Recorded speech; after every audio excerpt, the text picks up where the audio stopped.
to Millennial Pagan Podcast, and we're your hosts, Autumn Wolf and Jera Stone. And as you can hear, we are actually not inside of our studio right now. No, we are at Phoenix Pagan Pride.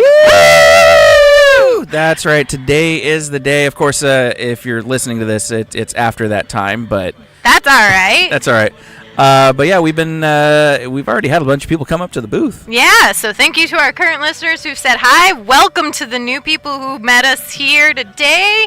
And we're just going to have an awesome time. Hopefully coming up, we're going to have a bunch of different interviews with the different groups here today. And maybe some listeners will say, hey. Yeah, and there's actually a lot to see here. Like, I was actually surprised. This is a lot bigger than I thought it was going to be. Oh, yeah, the whole space is huge. Like last year we had half of the amount of park that we do now, and we have a clear view of the ASU Quidditch team playing. We're right behind 3 of the hoops, so we're having a blast. Oh yeah, there's so many dogs, so many puppas. Yes, and we got to see the family circus already play, and another puppa. Yep, another puppers. Distracted. But yeah, there's a whole lot of things going on. They have free tarot readings.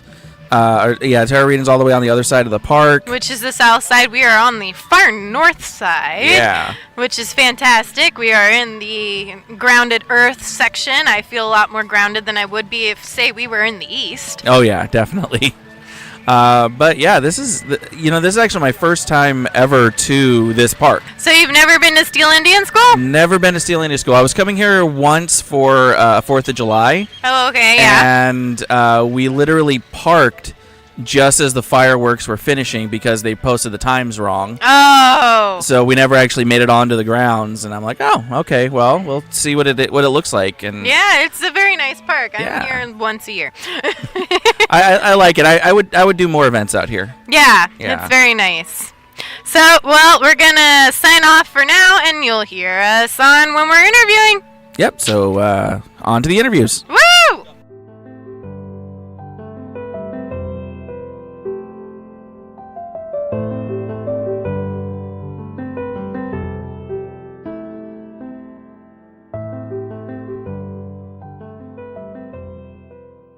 And we're back with Millennial Pagan Podcast at Pagan Pride. Today we have, right now I should say, because today we're going to have a bunch of people.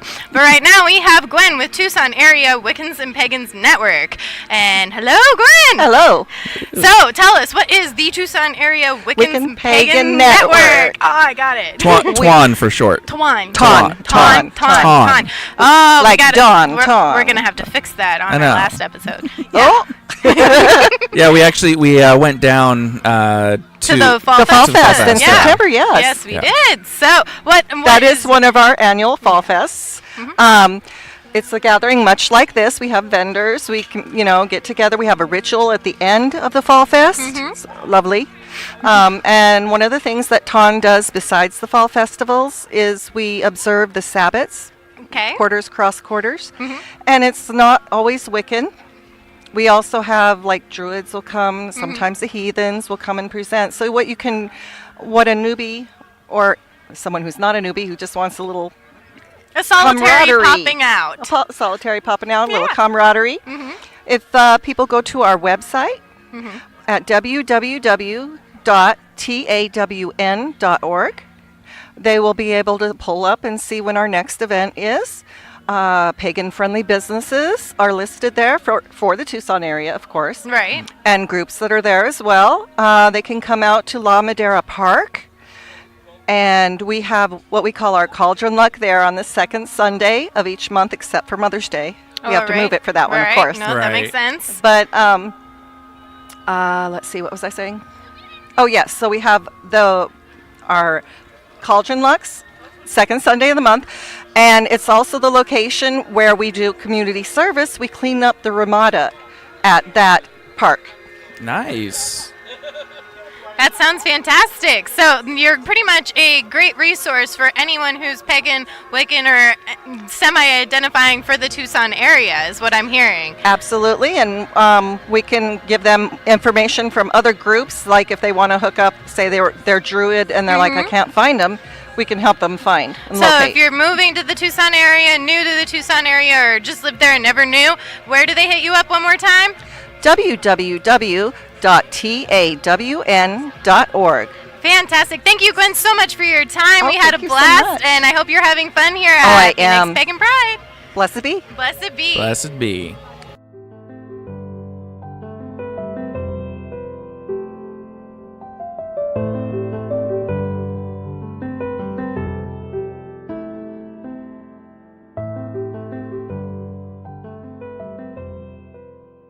And Millennial Pagan Podcast is back at Pagan Pride. We have another fantastic interview ready for you guys. Hello. Jamie Paul Lamb with Ordo Templi Orientis. All right, and what is that organization, sir? Ordo Templi Orientis is a Thelemic order. It's sort of a like quasi-Masonic order. In fact, initially, about 130 years ago, it started as a Masonic order, and then in 1904, a member of that order, Aleister Crowley. Oh, we all know that name. Yep. He received the law of Thelema in Cairo in 1904, and then he became the outer head of the OTO. Okay. In maybe 1910, I think it was, at which point Ordo Templi Orientis adopted Thelemic law and became irregular, as they would say in Masonic terminology, meaning they were no longer affiliated with Freemasonry and adopted their own initiatory sort of rights and changed some things around. So there was nowadays there is really not a huge semblance or vestige of proper Masonic ritualism in Ordo Templi Orientis. And to go a little further, the basis of the order is sort of on Hermetic Kabbalah as structurally. You know? So, and it's, a sort of a gradated initiatory system. Oh, okay. So is there a organization that people can join here in the Phoenix Valley if they were interested, or an online resource they can go to? There sure is. For about the last 13 years running now, Lapis Lazuli Oasis has been fully functional in Phoenix, Arizona, having regular Gnostic masses, which is our central public ritual that we hold. It's, again, a Kabbalistic sort of alchemical allegory in ritualistic form. It's open to the public. All right. Sorry about that. And No so problemo. that Lapis Louise, is that a website that people can go to as well and find stuff out? Lapis Lazuli Oasis is the local body, and if you just search that in Google, OTO, Lapis Lazuli, I forget exactly what the website is. No problem. But it might be on my back of the shirt. You're correct. Yes, sir. And we'll is. get that All right. online. So, Lapis Lazuli Oasis, you could search that in Phoenix, Arizona. We have lots of events that come up. If you're into magic, ceremonial magic, or you're into, Hermetic Kabbalah, or you're into, have a general interest in the occult, you should find something of value in our order, at least. And there's no, you don't have to join. Like I said, the Gnostic Mass is a monthly recurring public ritual. Right. Anybody can go. You can bring your grandma. Right, fantastic. Well, thank you so much for your information. I didn't know about that. I'm going to have to check it out. So thank you, sir, and you have a great day here at Phoenix Pagan Pride. Thanks for having me, guys. Thank you.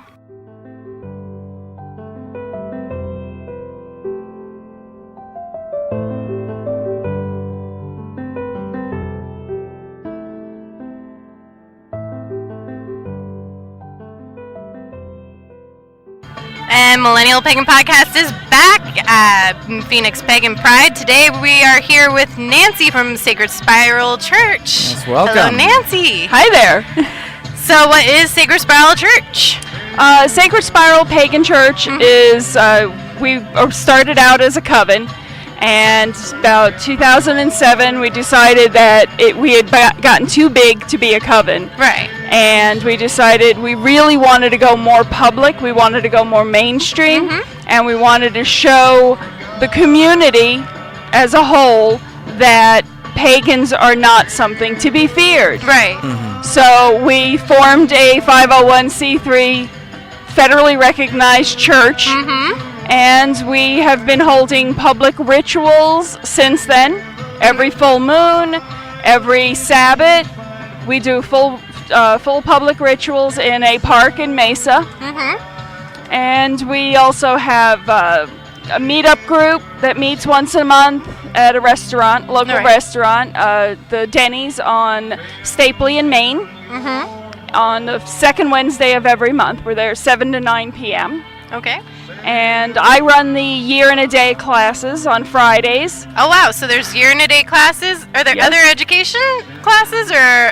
We do have. It depends on if somebody feels up to it, leading one or led to lead one. We had a woman who did a whole series of different.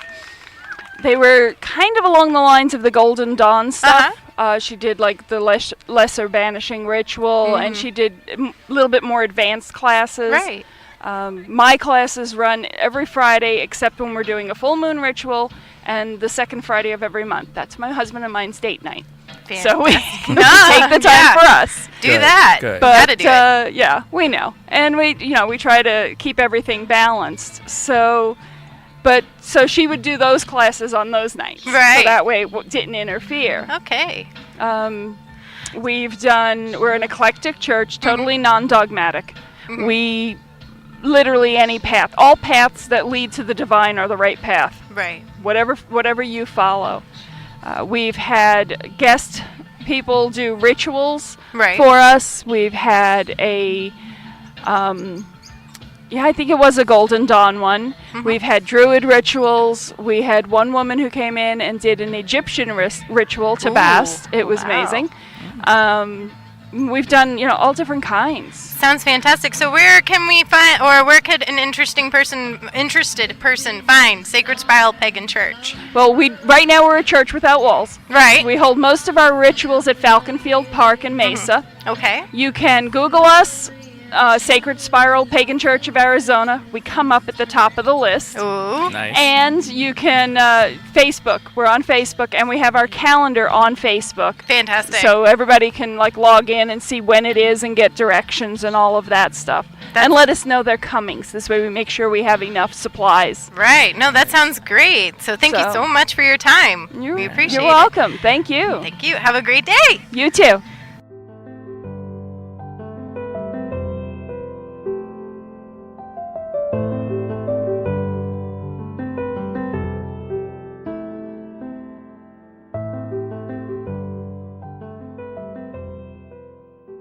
Millennial Pagan Podcast is still at Pagan Pride, but guess what? We have more guests, and right now we are with Mark, the Shiny Druid, with the Grove of the Rising Phoenix. Hold on, tone it down. You're too shiny.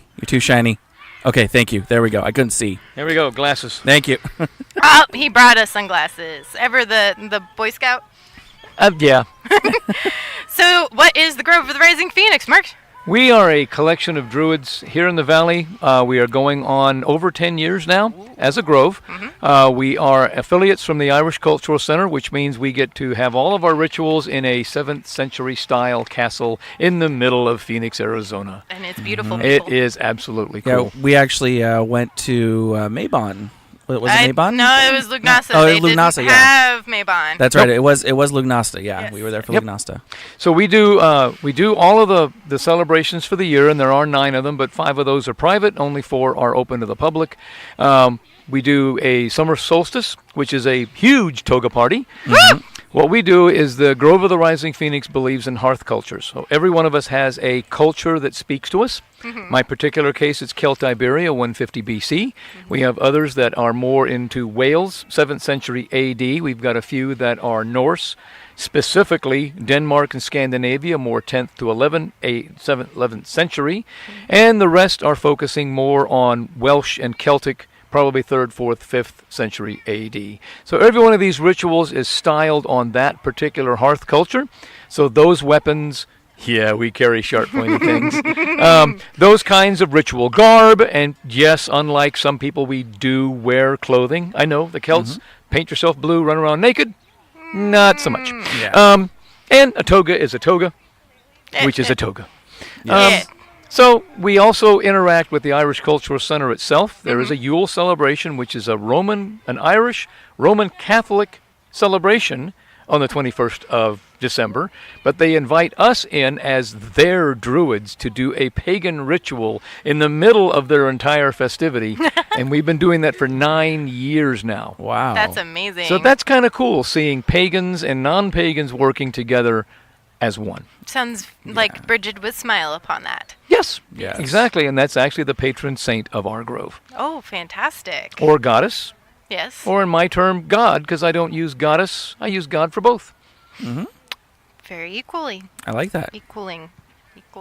Yes, I like that word. Anyway, so where can people find the Grove online or anywhere that they want to be interested and come out to those public rituals? The public rituals are, they're at the Irish Cultural Center, and you can actually go to the Irish Cultural website, which I don't have handy. But if you type in Irish Cultural Center, it'll bring you to the one here in Arizona. There is a web page, and most of our rituals are posted there. We try to work with something called ghosty. In the old terminology, ghosty is that root word between a guest and a host. So anybody that comes out, we really would prefer if we kind of know you. Right. Maybe that sounds wrong. So we have a lot of meetups that we do as a chance to get out there. I run a meetup on the first Sunday of every month called the Northern Meetup at Old Chicago, which is on Bell and 59th, 57th Avenue. It's a chance to meet us, see if you're in the same bag of crazy that we're in. And because we have kids, we have families, we really want this to be an open, joyous event. People are invited to just walk in if they want to, and one of us will typically sponsor you when that happens. But we're not looking to grow fast. We'd rather grow strong. Yes. So we try to do the meetups if we can. We are trying to do a hops and barley. It's a rotating beer tap meetup that we do once a month as well. That's starting next month. And I run my Facebook page very open. So I am wolf560@yahoo.com on Facebook. I am I'm the member at large for the Grove. So it's easier if you come bug me. I'll send you the open invites, and I'll try to meet you for a cup of coffee, glass of beer, both if we're going to talk for a while. Wonderful. I like that. And go from there. Sounds great. And you were just talking about another part of the Grove that is attached to it, the balefire, was that? Or did I completely misspeaking? Nope, you did All not. right. Woo. Phoenix Fire Gatherings is a 501c3 that I founded about 5 years ago. We used to run a balefire and a hearth fire event. The balefire was in May of every year. The hearth fire was in January of every year. The promise was that I would put on a pagan convention. Okay. Which I did. Last July, I did a pagan convention at the Chandler Phoenix Hilton. We had a Night of the Living Dead. So we had actors, we had food, we had drinks, we had speakers from all over the U.S. They flew in from as far away as New York. The event cost about $5,500. It took us 4 years to raise that much money. Kind of blew our wad. So we're now in the process of starting small again, seeing what people want to do. But we have done Night of the Dragon, where the entire night was nothing but dragons, people in garb. We've done a Day of the Celt. We've done the Invasion of the Vikings. We have done a day in Hellenic Greece. So again, we try to focus on some of the cultural aspects. And rather than have everybody lumped into one gigantic pool, we actually focus on the differences so everybody can see, yeah, the Greek goddess is a little different from a Greek perspective than it would be from a Wiccan perspective. Because it is. That's true, yes. Well, that sounds all amazing. I will see you tomorrow night for Samhain, and thank you so much for your time. Is there anything else that you would like to say about either portion of the Grove?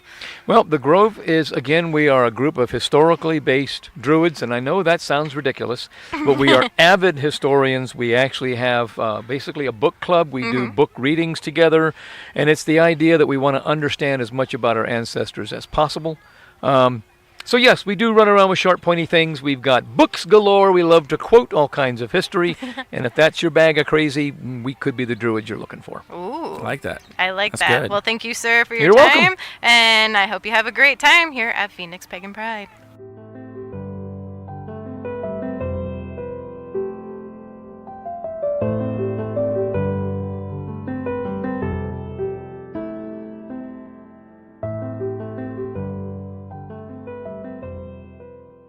Millennial Pagan Podcast is at Pagan Pride Phoenix. Woo! And right now we are with Beth of the Chaotic Kindred Hearth.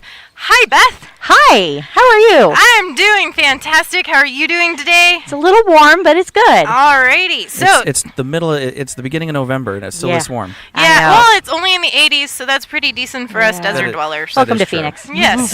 So, Beth, what is the Chaotic Kindred Hearth? Okay, we are an eclectic group. We, on the surface, have a kindred, which most people will hear and they'll think, oh, they are heathen. But while there is some heathenry in our group, that is not what defines us. Okay. We have 5 official core members that the group is based around, and each one of us is on a different path, and only 3 of us are actually on a heathen path. So we are a rare entity in that respect, that we identify as a heathen kindred, but we do not all follow a heathen path. Okay. Fantastic. I heard something about you being the shield maiden. What does that entail? Yes, I am one of the ones that do follow a heathen path. I am the group's shield maiden, and that means that my patron deity is Freya. Okay. And I also have a little bit of draconic bent to it as well, but for this purpose, it will be, it's Freya. She's my goddess, and that means that I am often the public face, and in this case, voice of the group. Yeah. I often introduce us in a public setting, and if anybody were to need any information about us, I'm usually the one that they'll come to. That's the more modern version of my job. Right. If we were back in ancient Europe with all of that, then I would literally be a warrior for the tribe. I would be the go-between, or a mediary of sorts. Much like, for instance, the Speaker of the House. Yep. Or the lady that, like Huckabee. Okay. That's what she does. Right. She would be a modern day Shield maiden of sorts. She is the one that cries out what's going on. She's the one that goes and talks to the chiefs, and she's the go-between. Right. But they also fight too. Right, of course. So, where do you guys normally meet, and how often? We meet once a month, and we actually meet at our Githia, her house. So it's a private residence that we we go to. We usually, depending on the time of year, we'll have a fire. If it's too hot during the summer, we'll just simply sit around the back table, and if there's business to attend to for planning purposes or anything like that, we'll talk that. And then usually the rest of the night is just dinner and a bunch of friends sitting around a table having fun. That's what it should be. Yeah, exactly. Yeah. We do consider ourselves a family with each other, and we do treat each other as such. But yeah, no, we don't meet in public. We've tried a couple of times, and it just, for whatever reason, hasn't worked.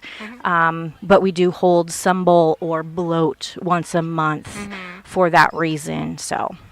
And are you looking to expand or have new members? We are always willing to accept new members. We do have a vetting process. Of course, like you should. Yes. When you're that close and being a hearth. Yeah. And with there has to be the right energy and the right person and stuff like that. So absolutely, we are always willing to help people.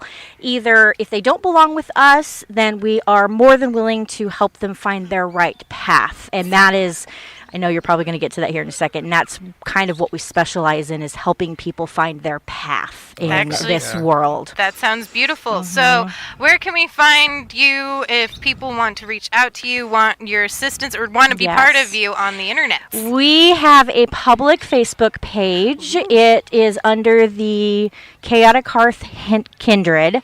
And I don't know the actual Facebook URL for it. But if you look up. But if you look up either Kindred of the Chaotic Hearth or the Chaotic Hearth Kindred, our our banner on the Facebook page is black with red letters, and there's a bunch of symbols and animals. And if you aren't sure if you have the right page, then you can always send us a message. We're all admins on it, and say, hey, I heard you on the podcast at Pagan Pride. Are you that group? And we'll go back, yes, we are. Yay! You found us. So You found the right spot.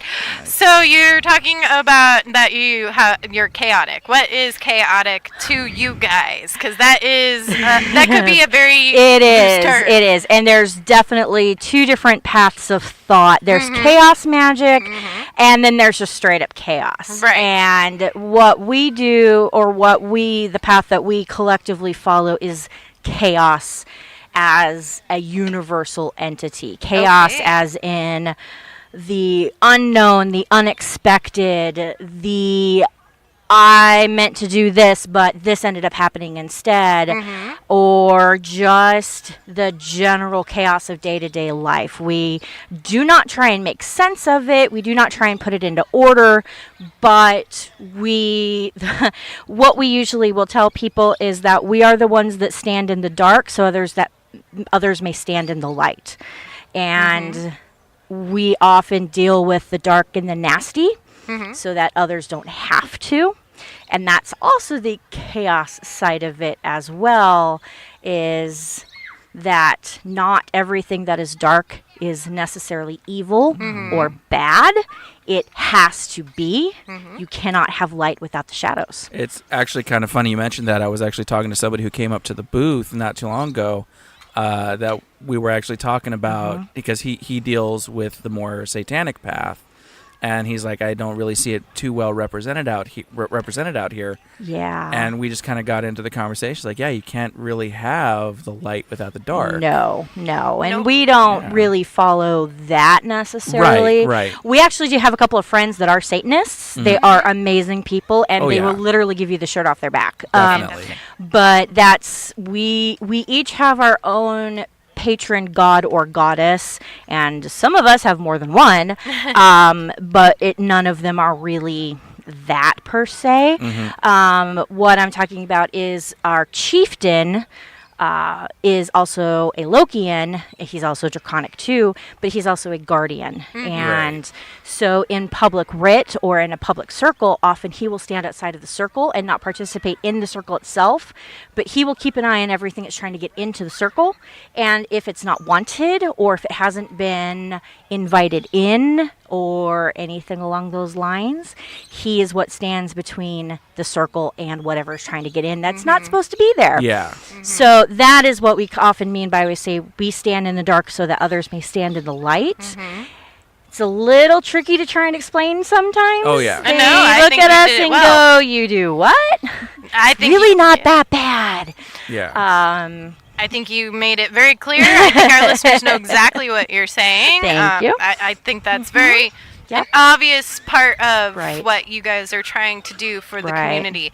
So thank you so much. I think we got, if you have any questions, again, hit up that Facebook page. Say it one more time. It is the Kindred of the Chaotic Hearth, or easier way to say it is the the Chaotic Hearth Kindred. You can say it both ways. We don't really care. So, all right. Either Well, way. thank you so much for your time, and You're have welcome. fun here at Phoenix Pagan Pride. You too. Thank you. Thank you.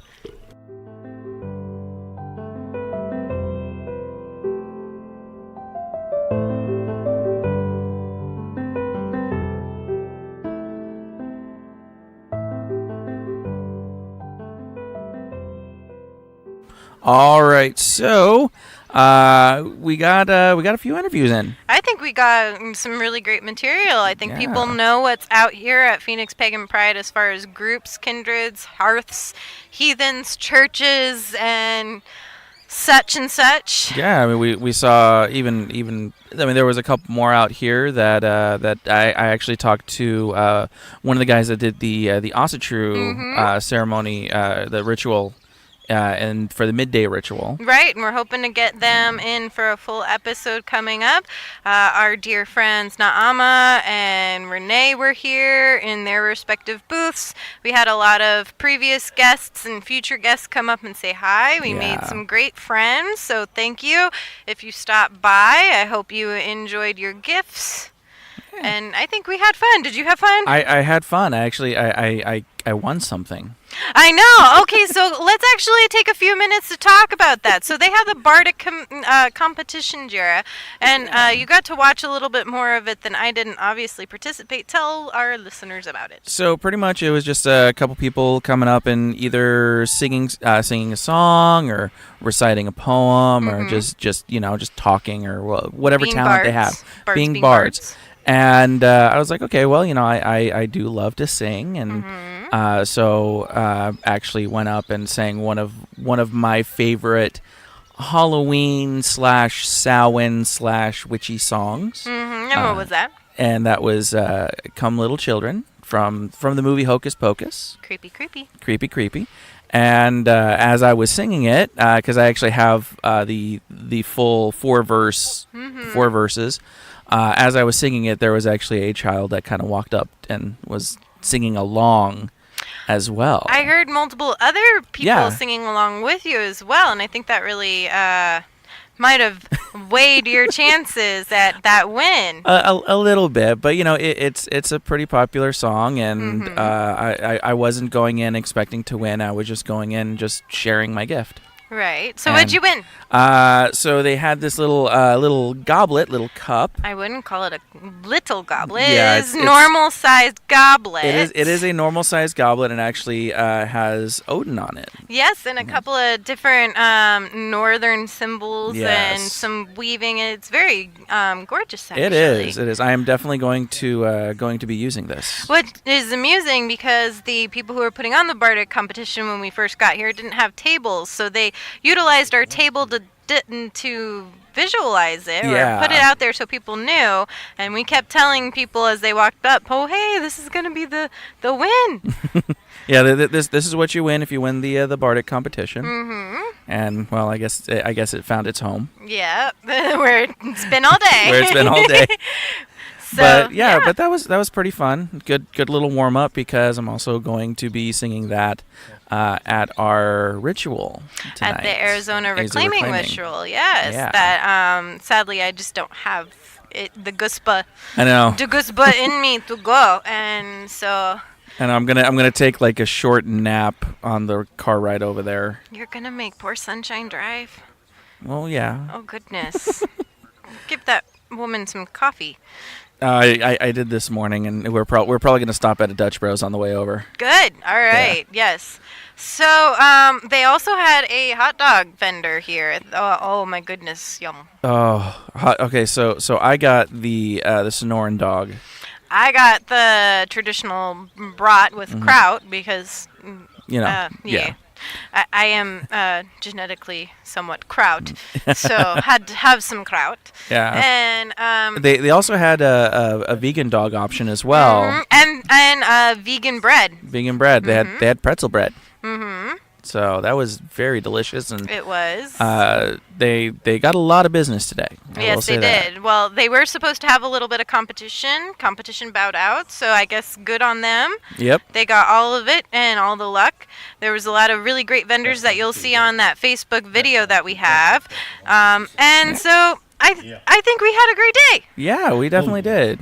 Yeah, I think it's pretty good. We had some great music right next to us, and of course, throughout this episode, you probably heard a little bit in the background. Yeah, at one point when we were recording, there was a belly dancer with a snake, and I was incredibly distracted. Yes, incredibly distracted.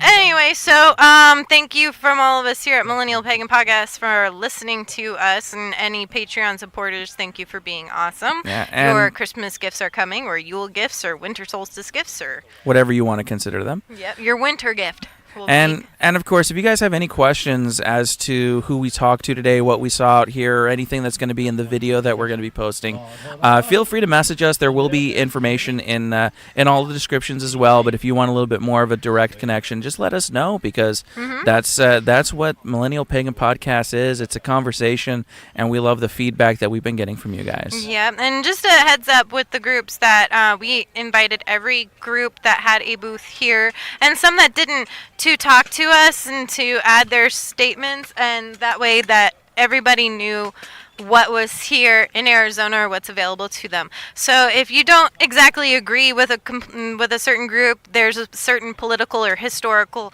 thing that went on, do realize we're not highlighting one over the other. We gave this option to everyone. So, well, thank you again. We really appreciate it.